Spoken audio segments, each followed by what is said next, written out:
Hello guys, তো সবাই কেমন আছেন? আশা করি অনেক সবাই ভালো আছেন। তো ফ্রেন্ড, আমি কি রান্না করব সেই জন্য আপনাদেরকে দেখাতে চলে আসলাম। তো আমি ডাল রান্না করব, ডালের জন্য এইসব রেডি করে রেখেছি আমি।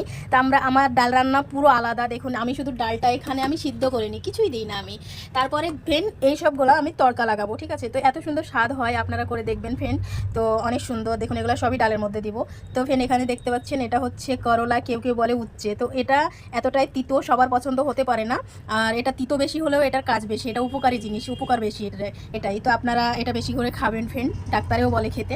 তো দেখতেই পাচ্ছেন ফ্রেন্ড, আমি আরেকটা জিনিস দেখাচ্ছি। এখানে দেখুন এটা কি, ধনিয়া কেটে রেখেছি আমি। আর ধনিয়ার নিচে পেঁয়াজ আছে, পেঁয়াজ আর ধনিয়ার পকোড়া করব আমি, ঠিক আছে?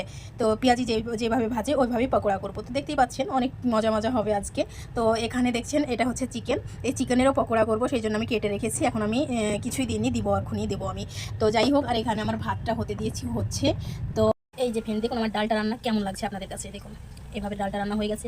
এই যে ফ্রেন্ড, চিকেন পকোড়া, দেখুন চিকেন পকোড়া, এর ভিতরে চিকেন, অনেক সুন্দর মজা হয়েছে। দেখুন এটা হচ্ছে ধনিয়া আর পেঁয়াজের পকোড়া। অনেক গরম, হাত দিতে পারা যাচ্ছে না, তো এইটুকুই দেখাচ্ছি। দেখুন অনেকটা সুন্দর আর সুস্বাদু।